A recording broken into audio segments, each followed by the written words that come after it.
Here's more wrestling news for December 9th, 2025. Your headlines for this afternoon include AJ Lee's Royal Rumble 2026 status revealed. Is she going to Saudi Arabia? WWE Snubs LA Knight once more. Fans and Legends reaction goes viral.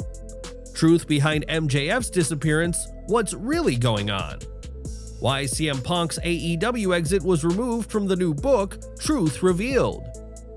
The Rock scores Golden Globe nomination for The Smashing Machine despite box office flop. John Cena recorded 70 rap tracks, but fans will never hear them. Undertaker's cryptic teasers lead to massive WWE reveal, and more. WWE has officially released the Royal Rumble poster showcasing major names like Becky Lynch, Liv Morgan, Tiffany Stratton, Maxine Dupree, and Stephanie Vaquer, setting the tone for a stacked women's match.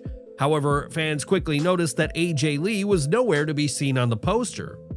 That question didn't linger for long. During a live Q&A, WrestleVotes confirmed that AJ Lee will be one of the 30 superstars competing at the January 31st premium live event in Riyadh, Saudi Arabia. AJ Lee was last seen at Survivor Series War Games 2025, where she not only competed in the brutal War Games match, but also secured the victory for her team by tapping out Becky Lynch. That moment sent a clear message: WWE has big plans for AJ as the road to the Royal Rumble begins. Do you think AJ Lee should win the Rumble, or should another star get the spotlight this year? If so, who do you want to see take the victory? Share your thoughts in the comments below. With WWE releasing the official poster for the 2026 Royal Rumble in Riyadh, one detail that instantly stood out to eagle-eyed fans was the absence of LA Knight. The promotional image features 21 WWE superstars, including Maxine Dupree and Penta, who is currently injured, yet there isn't a single spot reserved for the megastar. For many, this feels like another indication of where Triple H and WWE currently see Knight in the pecking order.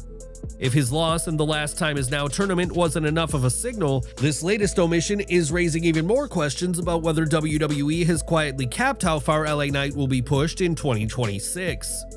That said, based on what we saw on Raw, LA Knight is expected to be written off TV, and this may explain why he wasn't included on the official poster, possibly hinting at a lengthy absence. WWE Hall of Famer Bully Ray, Bubba Ray Dudley, has voiced his concern for Knight. He said, "Do you have any hope for LA Knight at this point? What does he do? Where does that character go? As a fan, with the ups and downs of LA Knight, would you be on board with him? I'm gonna answer the question for you. I don't think you should be. I think it's time for a different side of LA Knight. What if LA Knight was the guy underneath the hood and climbed the cage and kicked CM Punk in the face? I'm trying to find something for this guy. You just tapped. Tough babyface. One half Steve Austin, one half The Rock, and you tapped. You ever seen Rock tap? Maybe he did once when he was a heel. Maybe he tapped to like Benoit or Angle or something. Maybe. But he did it as a heel. As a babyface, did you ever see The Rock tap? You ever see Stone Cold babyface tap? The only reason I'm using these two guys is because that's who LA Knight is a mixture of, and he tapped. The character tapped. What's your take on Bully Ray? Do you think WWE is done elevating LA Knight, or is there still hope for a major rebound? Share your thoughts in the comments below. MJF is officially on his way back to AEW, and the stage is set for his return at World's End later this month. After spending most of 2025 off the grid while filming Happy Gilmore 2 and Violent Night 2, the self-proclaimed generational talent is gearing up for a major comeback at the company that helped turn him into one of wrestling's biggest stars. According to WrestleVotes, MJF is already part of AEW's plans for the December 27th pay-per-view in Hoffman Estates, Illinois. According to sources, even though he hasn't returned yet, as of Thanksgiving, MJF has been factored into World's End plans. So World's End, end of the month here in Chicago, we're reporting that as of the holiday last week, plans included MJF being at this pay-per-view. The last time fans saw MJF in an AEW ring was back in September, when he took a clean loss to Mark Briscoe at All Out. Before that, he dropped the CMLL World Heavyweight title to Mystico and publicly admitted that he needed time away until he could face himself again.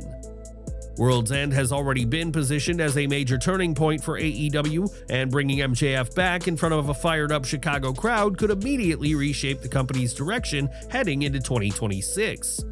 Whether he returns to settle old scores or redefine himself entirely, one thing is certain: silence isn't in his vocabulary. Is AEW about to strap the rocket back onto MJF, or should he burn everything down and rebuild from scratch? Share your hottest take in the comments. How would you book his return? Enjoying the video? A quick like goes a long way in helping us grow and deliver more wrestling news you care about. CM Punk's controversial departure from AEW is noticeably absent from the company's new official book, and now the author is explaining why. This book is All Elite, the inside story of All Elite Wrestling, written by longtime wrestling journalist Keith Elliott Greenberg, was released to chronicle AEW's first 5 years. But one glaring omission immediately stood out to fans: there's no mention of Punk's backstage conflicts, his altercations, or his eventual firing. Speaking with Futures of Wrestling, Greenberg addressed the decision directly. Some people have brought this up. Whenever I write a book, I'm always going to be criticized. One of the criticisms I telegraphed in advance, and I even discussed this with AEW, was that people were going to be unhappy that I don't talk about whatever chicanery occurred backstage that led to the departure of CM Punk. Greenberg clarified that his assignment wasn't to write a full expose, he was instead brought in to write a tribute, not a tell-all. He even compared it to writing a celebratory book about his favorite baseball team and intentionally leaving out the scandals. This is a tribute book. If I wrote a book about the New York Mets, I would talk about the 2 World Series runs. I would talk about their marquee players, but I wouldn't talk about the fact that the owners at the time were supposedly investors with Bernie Madoff. I was asked to do a book that is a tribute to AEW during the first 5 years, and that doesn't belong in a tribute book because really, we're just talking about 1 or 2 incidents. Despite choosing not to include CM Punk's drama, Greenberg emphasized that the book still offers a fresh behind-the-scenes insight for fans. He highlighted details such as the creation of the Stadium Stampede match, how the Acclaimed were formed, and stories involving Tony Storm and Mariah May. So while this book is All Elite avoids revisiting the chaos surrounding Punk's exit, Greenberg says the omission is intentional, not an oversight. Do you agree with leaving CM Punk's departure out of AEW's official book? Share your thoughts in the comments below. Dwayne "The Rock" Johnson just turned a box office flop into a major award season breakthrough. Despite the Smashing Machine earning only $19 million on a $50 million budget, Johnson has officially been nominated for Best Actor in a Motion Picture Drama at the Golden Globes. The nod comes during his ongoing absence from WWE TV and stands as one of the most prestigious honors of his acting career. In the film, Johnson portrays real-life MMA icon Mark Kerr, a sharp departure from the blockbuster action roles he's most known for. While the movie failed to draw mainstream audiences financially, his performance was widely praised at film festivals, and that critical momentum has clearly resonated with awards voters. Johnson now finds himself competing alongside heavyweights like Joel Edgerton, Oscar Isaac, Michael B. Jordan, Wagner Moura, and Jeremy Allen White. Emily Blunt also landed a nomination for Best Supporting Actress for her role in the same film, giving The Smashing Machine an unexpected award season boost. Have you watched The Smashing Machine yet? And if you have, do you think The Rock deserves the Golden Globe nomination? Share your thoughts in the comments below. John Cena is looking back on his rap career and revealing that there's a massive vault of unreleased music fans will likely never hear.